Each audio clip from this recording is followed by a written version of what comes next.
Olá, caríssimos e caríssimas, graças e paz vos sejam multiplicados.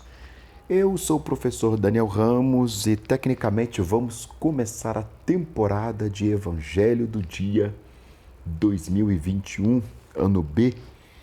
O Evangelho de hoje está em Marcos, capítulo 9, verso 2 até o 10.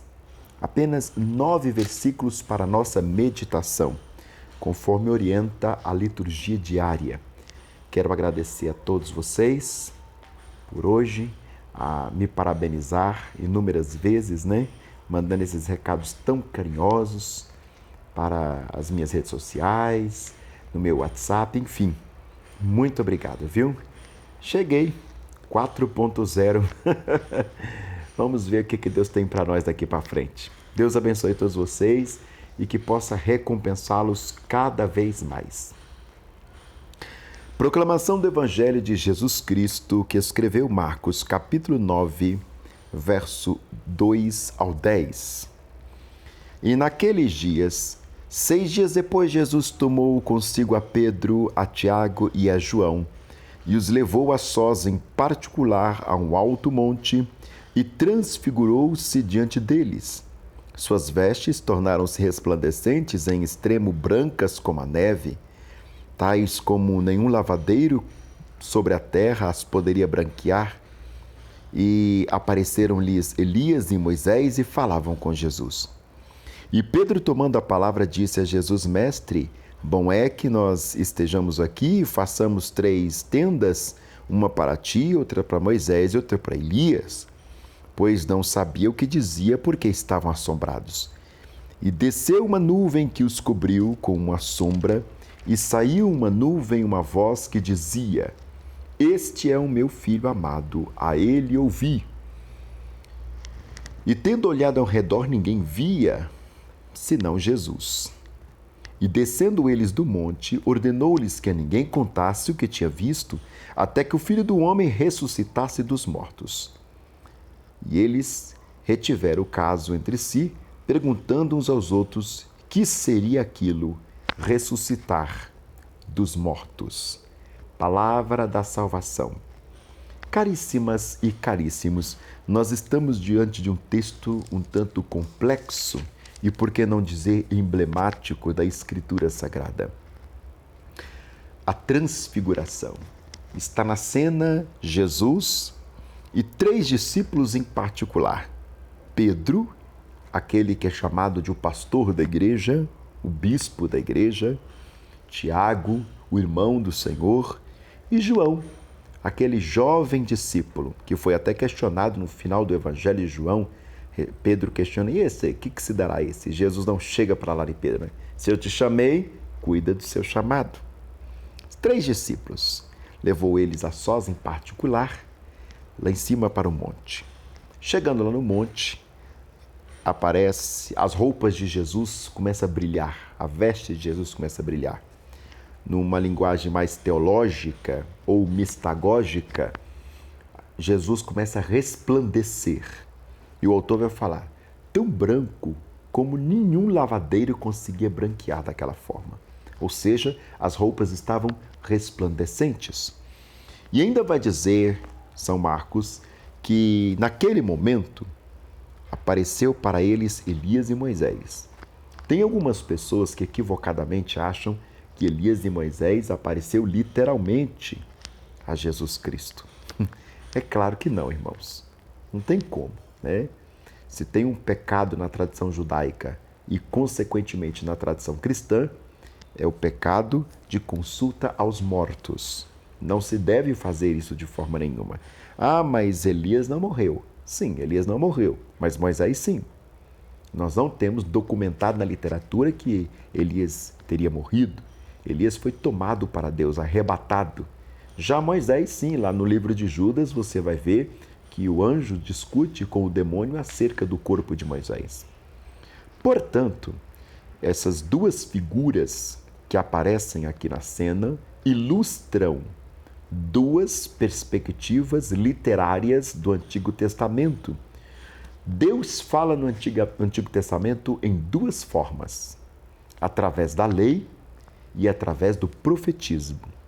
O Antigo Testamento tem 4 divisões para nós cristãos: Pentateuco, histórico, poéticos ou sapiencial e os profetas.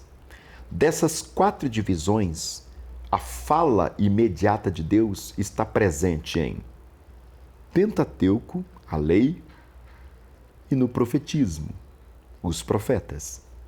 Elias é considerado um símbolo do profetismo do Antigo Testamento.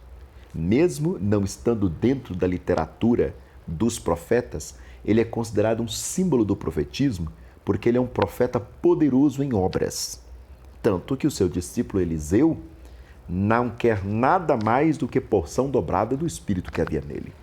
E é um pedido muito justo pelas coisas miraculosas que ele havia presenciado. E aqui aparece Elias e Moisés. Elias representando toda a literatura profética, todo o profetismo, a voz profética de Deus ao povo, e Moisés representando a lei que Deus deu. Lá no Decálogo, capítulo 20, quando Deus dá a lei para o povo, e aí nós poderíamos chamar todo o Pentateuco de lei de Deus. Logo, Moisés representa a lei de Deus, a perspectiva estatutária.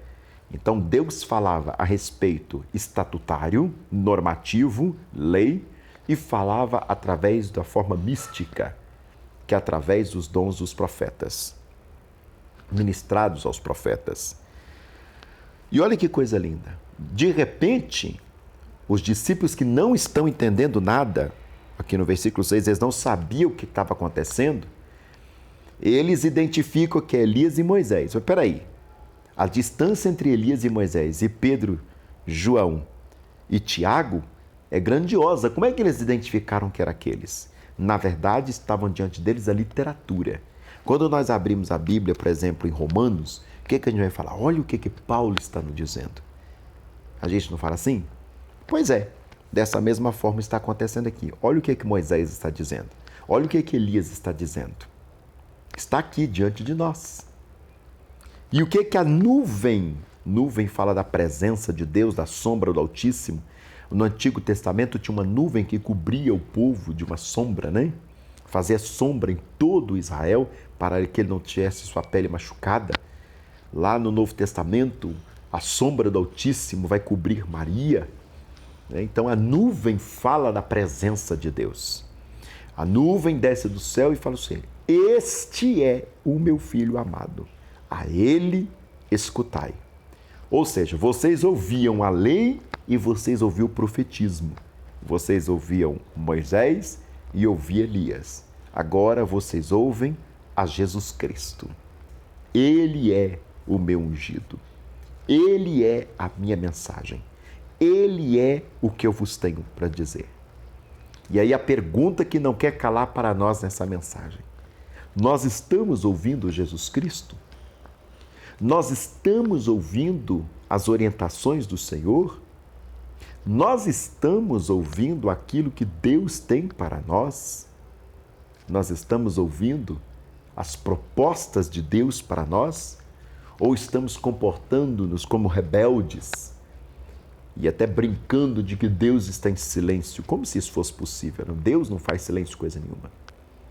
Deus é palavra, então Ele fala o tempo todo. Nós que não estamos querendo ouvir o que Deus tem para nos dizer. Este é o meu filho amado. A Ele escutai. Ouçam o Senhor. Ouçam a mensagem de Deus para nós. E a mensagem de Deus é Jesus Cristo.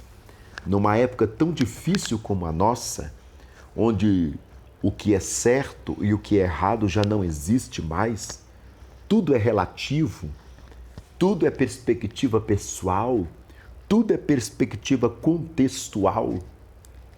Nós estamos diante de alguém que nos fala, diante de alguém que nos mostra o caminho, diante de alguém que se revela Deus para nós. É necessário nós pararmos com essas vozes, pararmos inclusive com as nossas vozes interiores e deixar com que a voz dos céus fale conosco. Ó bendita voz celestial, é esta que nós chamamos de Jesus Cristo. Que nesse dia de domingo, a voz do Senhor possa ecoar sobre a sua vida, possa ecoar sobre a sua família, possa ecoar sobre a sua casa, possa ecoar sobre tudo aquilo que você põe a mão, te orientando, te animando, te encorajando e até mesmo te advertindo. Voz bendita dos céus é Jesus Cristo. E é um privilégio para nós, enquanto igreja, ter à nossa disposição esta voz que nos guia. Lâmpada para os meus pés e luz para o meu caminho é a sua palavra. Jesus Cristo é a palavra. Jesus Cristo é tudo o que os céus têm para nos dizer. Deus abençoe a sua vida. Se eu posso fazer 2 pedidos, primeiro, não deixe de se inscrever aqui no nosso canal. E segundo, escreve aqui embaixo do vídeo o seu pedido de oração. Nós ainda estamos com o propósito de sempre estar buscando a Deus e apresentando ao Senhor a respeito dos pedidos que vocês deixam aqui embaixo do vídeo. Muito obrigado mais uma vez pelas palavras de carinho a respeito do meu aniversário, hoje, dia 28 de fevereiro, onde eu completo 40 anos. Só Deus para recompensar todos vocês com tanto carinho, com tanto amor e tanta amizade. Obrigado, queridos e queridas. Tenham um bom dia.